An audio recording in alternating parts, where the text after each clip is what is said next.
নোয়াখালীর দ্বীপ উপজেলা হাতিয়ার মূল ভূখণ্ড থেকে বিচ্ছিন্ন মেঘনার বুকে জেগে ওঠা একটি দ্বীপের নাম ঢালচর। নদী ভাঙনে মাটি হারানো ভূমিহীন মানুষেরা সরকারি বন্দোবস্ত নিয়ে প্রায় ৩০ থেকে ৪০ বছর আগে এখানে বসতি গড়ে তোলেন। বর্তমানে এই চরে প্রায় ১০,০০০ মানুষের বসবাস থাকলেও নেই কোনো শিক্ষা প্রতিষ্ঠান। দুর্গম যোগাযোগ ব্যবস্থা, দারিদ্র্য আর নানা সীমাবদ্ধতায় এখানকার শিশুদের জন্য শিক্ষার সুযোগ নেই বললেই চলে। জীবিকার তাগিদে অনেক শিশুই জড়িয়ে পড়েছে কৃষিকাজ, গৃহস্থালির কাজ কিংবা মাছ শিকারে। ফলে শিক্ষাজীবন থেকে ঝরে পড়ার পাশাপাশি বাড়ছে নিরক্ষরতা ও বাল্যবিয়ের ঝুঁকি। সরকার যদি একটা উদ্যোগ নেয়, কিছু কিছু ছেলে ফেলে অন্তত শিক্ষিত হবে। টিচার দিলে এই এলাকার ১০-১২ হাজার মানুষের যে একটা ভূমি মানুষের ছেলে ফেলে মানুষ হইয়া লেখাপড়া করতে পারত।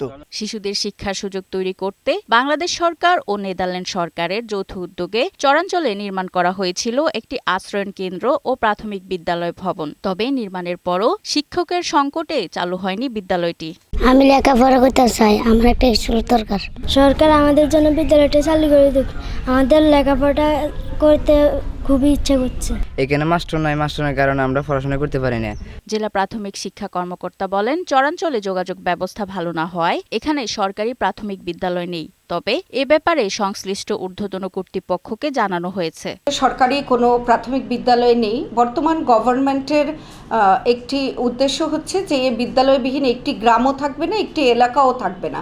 সেই পরিপ্রেক্ষিতে ঢালচরে একটি প্রাথমিক বিদ্যালয় স্থাপন করা যায় কিনা সেই বিষয়ে আমরা ঊর্ধ্বতন কর্তৃপক্ষের সাথে যোগাযোগ করব। শিক্ষা প্রতিষ্ঠান না থাকায় শিশুদের ভবিষ্যৎ নিয়ে শঙ্কিত স্থানীয়রা। তাদের প্রত্যাশা, দ্রুত বিদ্যালয় চালুর পাশাপাশি শিক্ষক নিয়োগ দিয়ে নিশ্চিত করা হবে নিয়মিত পাঠদান।